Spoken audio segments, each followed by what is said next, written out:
Imagine pouring your heart, soul, and every spare penny into making your little girl's birthday truly magical. Then imagine your own family, the people who are supposed to love you most, walking in and systematically destroying every single piece of that joy, right before your daughter's tear-filled eyes. They didn't just ruin the party. They blew out her candles, stole her presents, and left her sobbing. But what they didn't know, they had just lit a fire under me, and I was about to unleash a storm they'd never forget. To truly understand how this nightmare unfolded, let me take you back a little. My name is Sarah Mitchell, though most people just call me Sarah or, more often these days, Emma's mom. 2 years ago, my husband Jake decided fatherhood wasn't his calling. Since then it's been just Emma and me against the world. I'm a nurse working double shifts at the hospital to keep us afloat, and every penny is budgeted with military precision. Emma's 6th birthday wasn't just a party. It represented 3 months of relentless saving, skipping lunches, and taking on every extra weekend shift I could get. It was a promise I made to her, and to myself, that even without Jake, her life would still be full of magic. Emma was so excited. She'd been planning this day for months, circling the date on her calendar, making lists of games, and talking endlessly about the unicorn cake I'd promised to bake myself. Our small apartment was transformed with homemade paper streamers in purple and silver, her favorite colors. That unicorn cake, slightly lopsided but covered in swirls of pastel frosting, had taken me until 2 a.m. to perfect. Her presents, carefully wrapped in newspaper comics and tied with colorful yarn, were a testament to love over expense. Emma herself looked like a princess in a thrift store dress I'd spent hours embellishing with sequins and ribbons. Her blonde curls bounced as she ran around, positioning her stuffed animals as backup guests. "Mommy, when will my friends get here?" she'd asked for the 20th time. 15 RSVPs from her classmates. Our tiny living room would be bursting with joy. Then my phone rang. It was my mother. "We're coming to Emma's party," she announced, no preamble, no question. My stomach dropped. I hadn't invited them. "Mom, it's a small party, just Emma's school friends." But logic rarely worked with my mother. "Nonsense. We're family. Your sister and Craig are bringing Madison too." Madison was my niece, the same age as Emma, but living in a different universe. While Emma and I scraped by, Diane, my older sister, and her husband Craig lived in a 5-bedroom suburban house. Madison had private school, horseback riding lessons, and birthday parties that cost more than my monthly rent. "Are you saying your own family isn't welcome after everything we've done for you?" The classic guilt trip. Everything my family did for me came with invisible strings, always remembered, always held over my head. Since my divorce, they'd made it abundantly clear. I'd failed. Failed as a wife, failed to give Emma the right life, failed to measure up to Diane's perfect suburban existence. I just wanted Emma to have her day. "Fine," I sighed. "But please don't make a big deal." She hung up. 20 minutes later, Emma's classmates started arriving. The apartment filled with pure, unadulterated children's laughter. Emma was radiant, showing everyone her decorations, explaining the simple games we'd play. Then my family arrived. My mother walked in first, her face already pinched with disapproval as she surveyed our small, happy space. Dad followed, barely a glance for Emma before burying himself in his phone. Diane, Craig, and Madison trailed behind. Madison, dressed in an outfit that probably cost more than Emma's entire wardrobe, took one look around and wrinkled her nose. She whispered to her mother, just loud enough for everyone to hear, "What a horrible place. No wonder no one wants to come." Emma's smile flickered. Several parents exchanged uncomfortable glances. My mother's voice cut through the chatter like a knife. "You people are stingy. Look at this. Paper decorations, homemade cake. This is what you consider a birthday party." The room went silent. Every parent heard her. Every child stopped playing. My face burned with shame and fury. "Mom, please. Can we talk outside?" I pleaded, my voice barely a whisper. "Why? So you can make excuses? You should be embarrassed, treating Emma like this when she deserves so much better." Jessica, whose son Tyler was Emma's best friend, stepped forward, a quiet act of defiance. "The decorations are lovely," she said gently. "My son has been talking about this party all week." My mother just waved her hand dismissively. "You're just being polite." I was about to respond, to defend Emma and myself, when Madison, with a smug smirk, marched directly to the cake table. Before I could even register what was happening, before I could move, she leaned over the unicorn cake I poured my heart into and blew out all 6 candles. Emma's face crumpled. "But I didn't make my wish yet," she choked out. Madison just giggled. "I wish for a better party next time." Diane rushed over, not to scold her daughter, but to start picking up Emma's wrapped presents. "Madison, sweetie, let's see what kind of gifts these are." "Wait, those aren't." I started, my voice catching in my throat. My sister began tearing open Emma's presents. A coloring book from Tyler, a small stuffed rabbit from Sophia, A friendship bracelet kit from Mia. Simple, heartfelt gifts from children.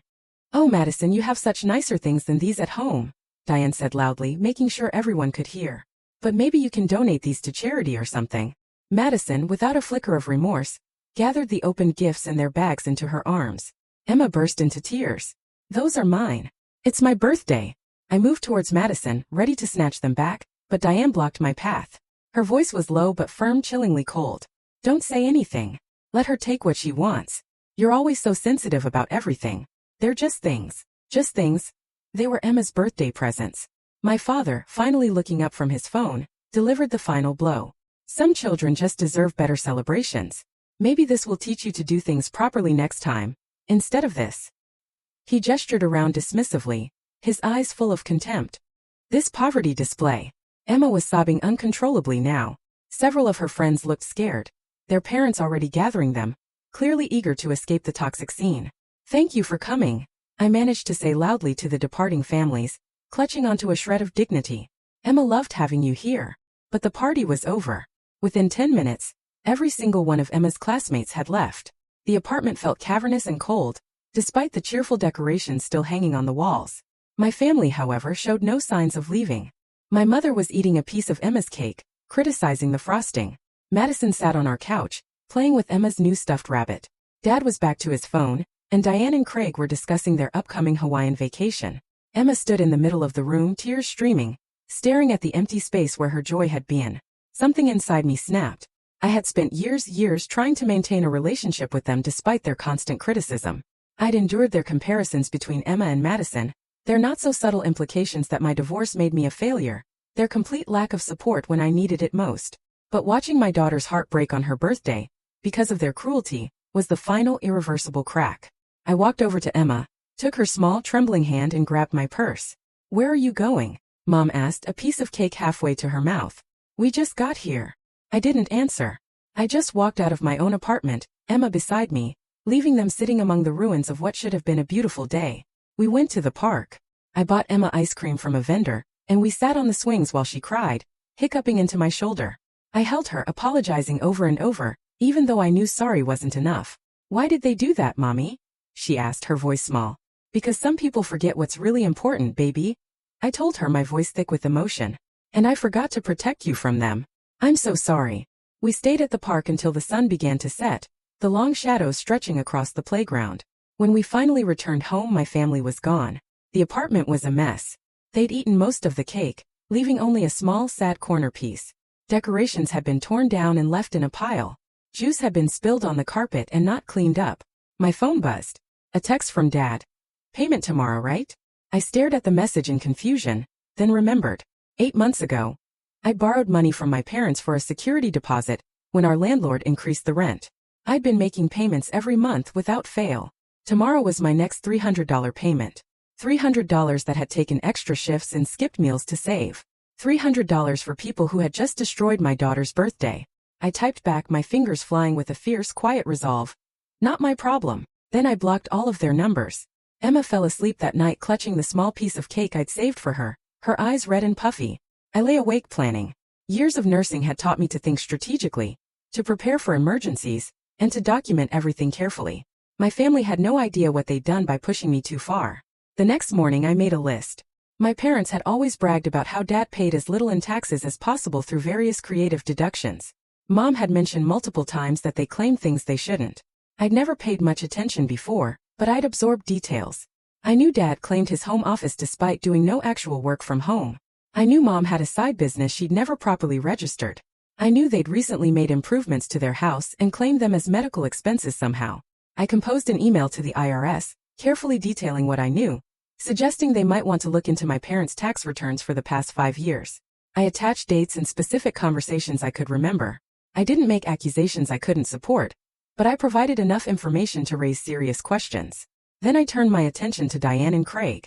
Craig worked in finance, and Diane had often complained about how he had to be creative with their accounts because of his position. She'd mentioned offshore holdings and complicated trusts designed to hide assets. His company had a whistleblower hotline. I called it anonymously and suggested they might want to examine certain accounts for irregularities. Again, I only mentioned what I knew to be true from conversations at family dinners. Diane had her own vulnerabilities.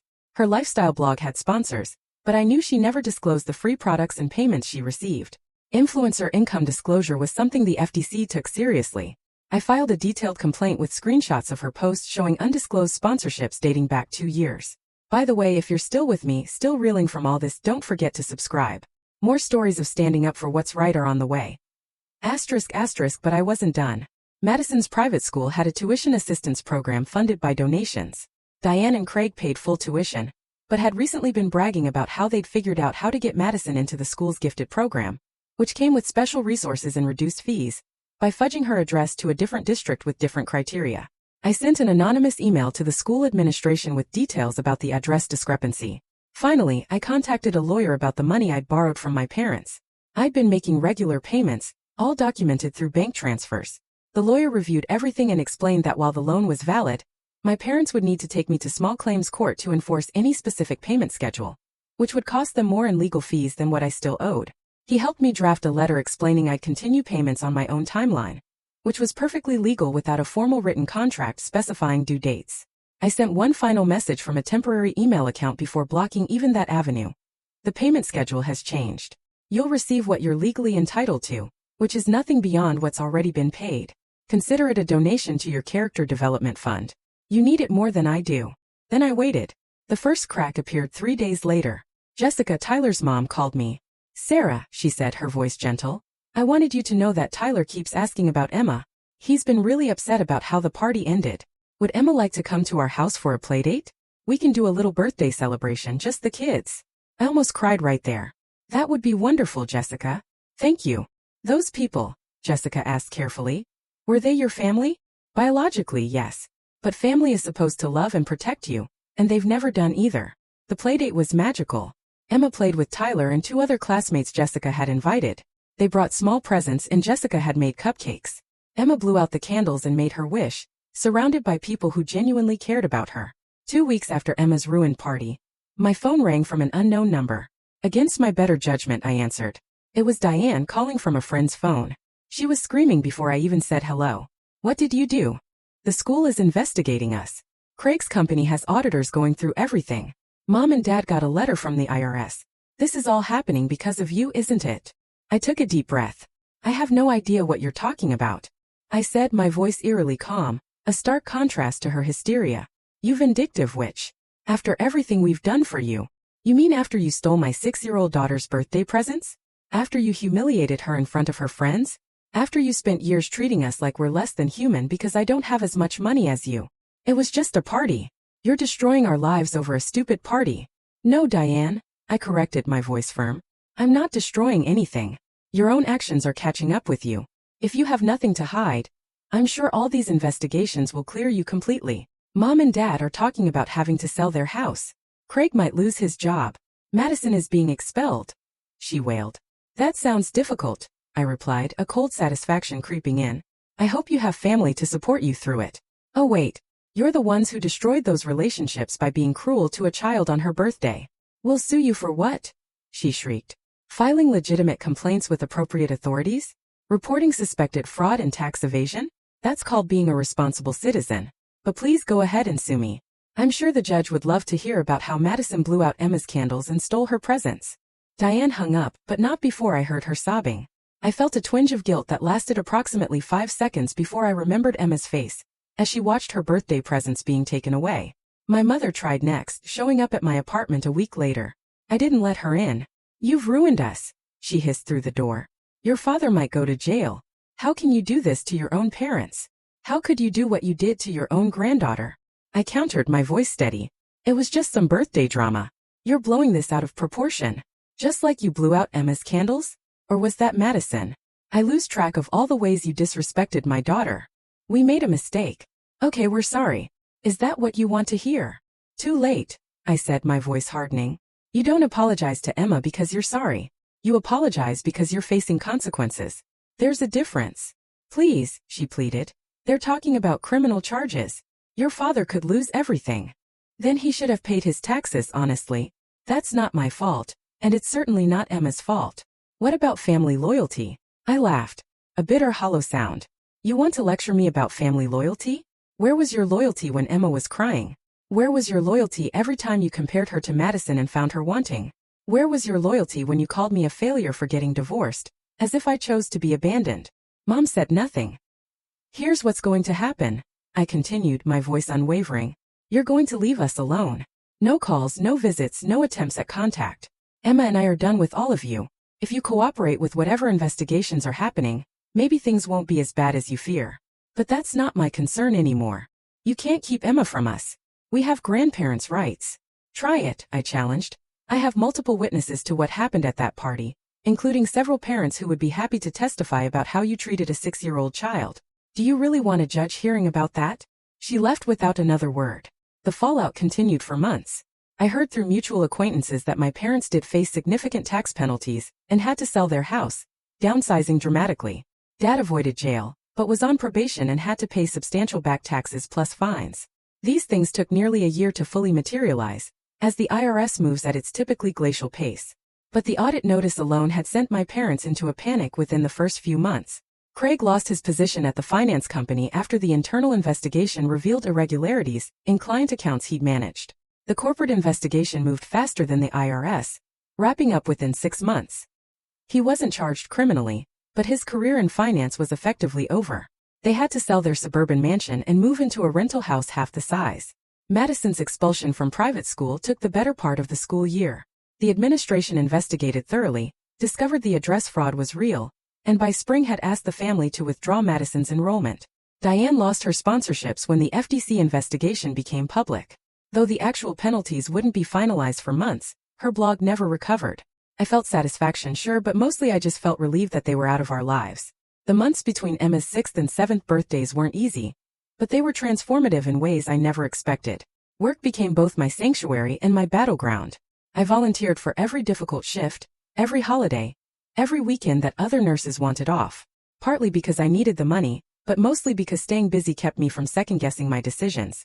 Dr. Patricia Morrison, one of the senior physicians, noticed my increased presence. She cornered me one evening after a particularly brutal 12-hour shift in the emergency room. "Sarah, you're going to burn out if you keep this pace," she said, her eyes concerned behind her wire-rimmed glasses. "I'm fine. I need the hours." "No, you need balance. I've seen your work lately. You're exceptional under pressure, but you're also running on fumes." She paused, studying my face. "There's a supervisory position opening up in the pediatric wing. Better hours, better pay. Weekends mostly off. You'd be perfect for it." I almost laughed. "Dr. Morrison, I appreciate it, but I don't have the qualifications. I'm just a floor nurse. You have 8 years of experience. Your patients love you, and you handle crisis better than nurses with twice your tenure. The qualifications can be earned through a certification program, which the hospital will pay for. Think about it. Your daughter needs her mother present, not just providing." That conversation planted a seed. I applied for the position not expecting much, but 3 weeks later I got the call. The job was mine, contingent on completing a 6-month leadership certification program.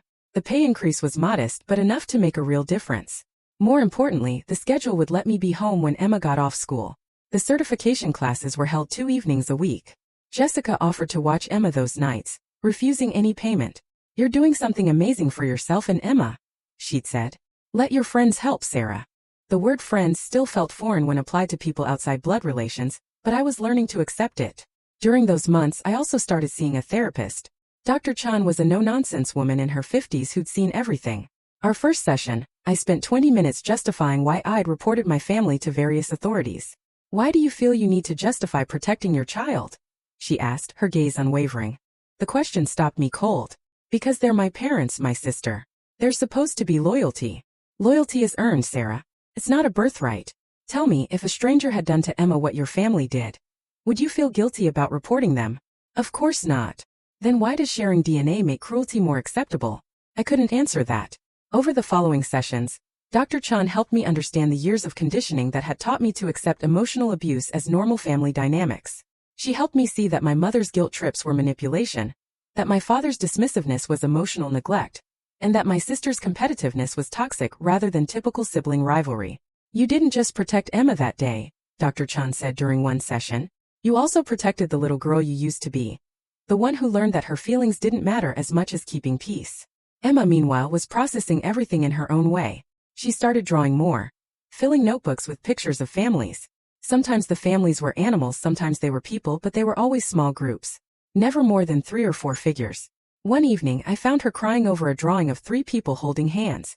"Baby, what's wrong?" I was trying to draw Grandma and Grandpa with us, but then I remembered the party and I couldn't make my hand draw them. Does that make me bad? I pulled her into my lap. No, sweetheart. It makes you honest. You don't have to love people who hurt you, even if they're related to you. But Tyler has a big family, and they're all nice to him. Why isn't our family nice? How do you explain generational dysfunction to a 6-year-old? Sometimes families have problems that started a long time ago, before you were even born. Those problems are like weeds in a garden. If nobody pulls them out, they just keep growing and growing until they take over everything. Did you try to pull out the weeds? For a very long time, yes. But some weeds have roots that are too deep, and trying to pull them out just hurts you more. So sometimes you have to plant a new garden somewhere else. She thought about this. Is Jessica's family part of our new garden? If she wants to be, yes, I think she does. She always asks about you when she picks me up for playdates, and she smiles when she says your name. I felt my cheeks warm. Jessica had become more than just another parent from school. We'd started having coffee after dropping the kids off, sharing stories about single parenthood. She'd been divorced for 3 years and understood the struggle in a way my married friends never could. Around the 4-month mark after the party, I received an envelope with no return address. Inside was a check for $15,000 and a note in handwriting I didn't recognize.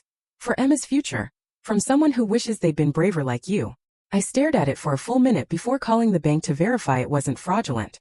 It was real. I later learned through a mutual acquaintance that it had come from my Aunt Linda, my mother's younger sister, who'd apparently witnessed years of the same treatment I'd endured and had always stayed silent to keep the peace. She'd heard about what happened at Emma's party directly from my mother, who'd called her bragging about putting me in my place and teaching Emma some humility. Linda had been horrified by Mom's version of events, and knew the real story must have been much worse. Aunt Linda's check went directly into a college fund I opened for Emma. I sent a thank you card to the P.O. Box return address, writing simply, "It's never too late to be brave. Thank you for seeing her." Work became increasingly fulfilling as I progressed through the certification program. I was learning about team management, conflict resolution, and leadership strategies. Ironically, dealing with my family had given me real-world experience in handling difficult personalities and setting boundaries that translated well into healthcare management. One of my instructors, Robert Martinez, pulled me aside after class one evening. "Your case study presentation on handling family dynamics in patient care was exceptional. Have you considered speaking at the nursing conference next spring? We need voices like yours, people who understand that healthcare isn't just about treating bodies." The idea terrified and excited me in equal measure. Public speaking had never been my strength, but sharing what I'd learned felt important. I agreed tentatively. Emma's school held a mother-daughter event in March, 6 months after the ruined birthday. I'd been dreading it, anticipating that Emma would feel sad seeing other girls with their extended families. But Emma surprised me. "I'm glad it's just us," she whispered as we worked on a craft project together. "Mia's grandmother keeps correcting everything she does, and Sophia's mom keeps checking her phone. You actually pay attention to me." "Always, baby. Always." Around us, other mothers chatted about vacation homes, private tutors, and expensive summer camps. A year ago, I would have felt utterly inadequate. Now I just felt grateful that Emma was happy with what we had. A woman I vaguely recognized from school pickup approached our table. "You're Emma's mom, right?" "Sarah, that's me. I'm Rachel, Brian's mom. I just wanted to say Brian talks about Emma all the time. She's been really kind to him. He has some sensory issues and gets overwhelmed easily, and Emma always makes sure he's included in games at recess." My heart swelled. She's never mentioned that. That's what makes it so special. She doesn't do it for recognition. She just does it because it's right. Rachel hesitated. "I also wanted to say I was at Emma's birthday party last year. I saw what happened with your family. I'm sorry you went through that, but the way you handled it, just taking Emma and leaving, showed her something important about self-respect." "Thank you," I said, a genuine smile forming. "That means more than you know." After Rachel left, Emma looked up at me. "Brian's my friend. He gets sad sometimes when kids are too loud, so I make sure we have quiet games he can play too. Is that okay?" "That's more than okay, sweetheart. That's wonderful." The investigations into my family's activities were progressing slowly but thoroughly. I created an anonymous email account to receive updates by signing up for public records notifications.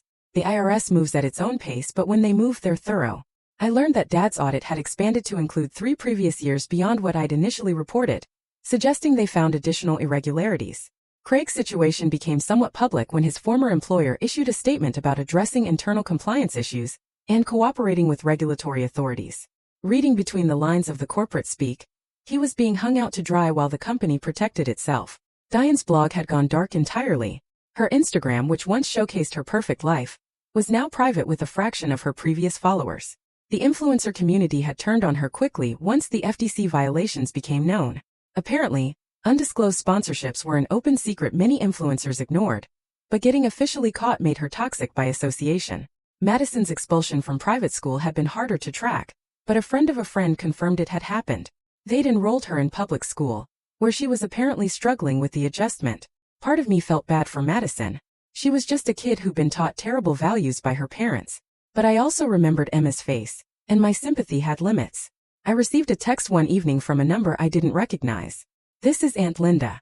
Your mother tried to borrow money from me today. Told her no.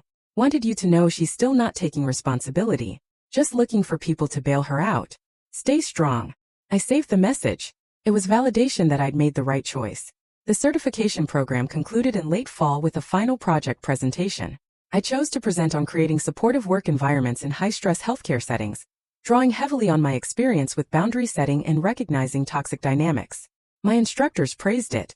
Dr. Morrison, who attended the presentation, officially offered me the supervisory position the next day. "You've grown tremendously these past months," she said. "Not just professionally but personally. That confidence translates into leadership."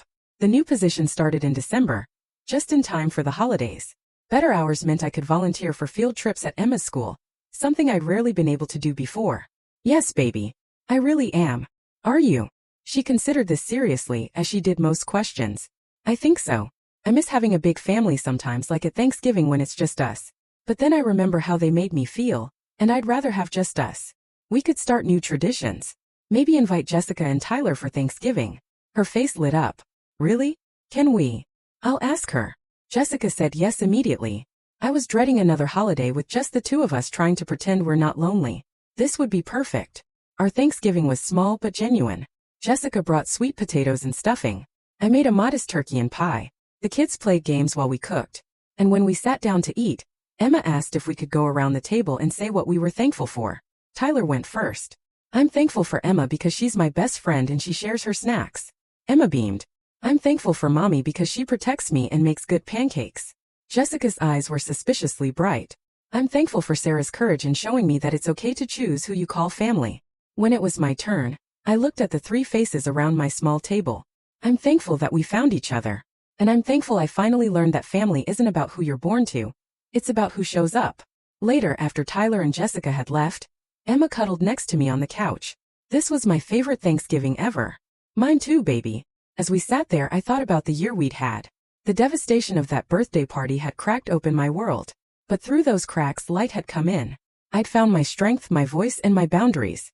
More importantly, I'd shown Emma that love doesn't mean accepting abuse, and that walking away from toxicity isn't abandonment. It's self-preservation. The nursing conference in the following spring loomed on my calendar. Dr. Chan had been helping me work on my presentation about family dynamics in healthcare settings. "You have a powerful story," she'd said. "Not just about your family, but about recognizing patterns and breaking cycles." My presentation proposal had been titled, "When Family is the Pathology, Recognizing and Addressing Familial Abuse in Patient Care." It had been accepted, and I'd be speaking to over 200 healthcare professionals. The thought terrified me, but it also felt right. If sharing my experience could help even one person recognize and escape a toxic family dynamic, it would be worth it. Emma's 7th birthday approached in early summer. We had it in our apartment again, with the same modest decorations and another homemade cake. But this time the room was full of real friends. Jessica and Tyler, Sophia and her mom, Mia and her grandmother, and several other classmates Emma had grown closer to throughout the year.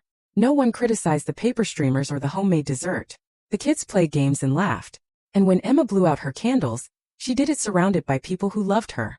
After the party, as I was cleaning up, Jessica stayed to help. "Can I ask you something?" she said carefully. "That family who crashed the party last year, I heard some things through mutual connections about investigations and financial troubles. Did you?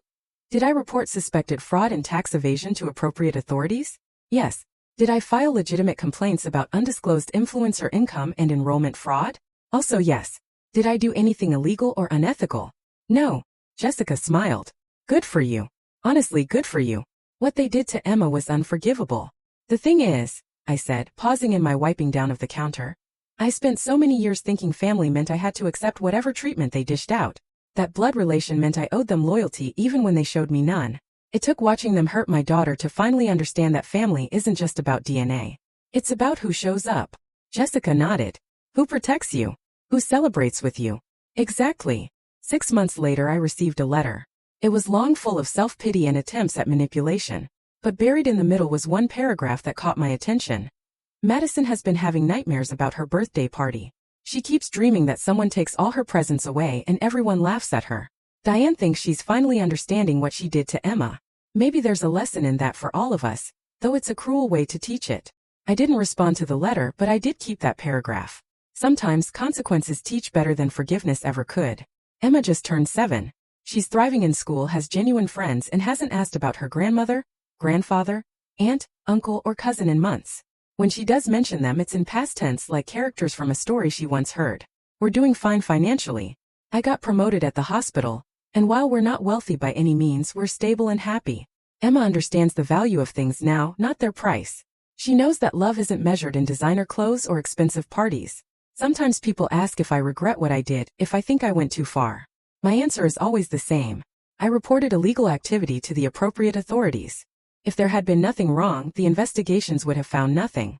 The consequences my family faced were the result of their own choices, not my actions. But more importantly, I protected my daughter. I showed her that she doesn't have to accept cruelty from anyone, not even people who share her DNA. I taught her that love means standing up, speaking out, and sometimes walking away.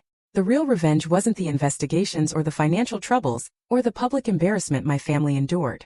The real revenge is that Emma and I built a life full of genuine love, honest relationships, and true celebration. We found our real family and friends who showed up with modest gifts and huge hearts.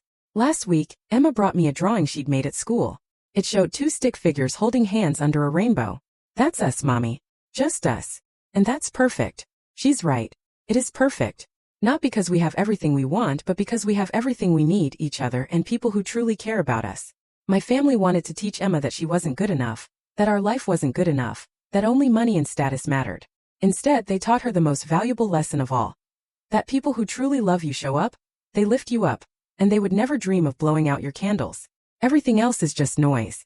Have you ever had to draw a hard line with family to protect yourself or someone you love? Tell me what you think in the comments below. I really want to know.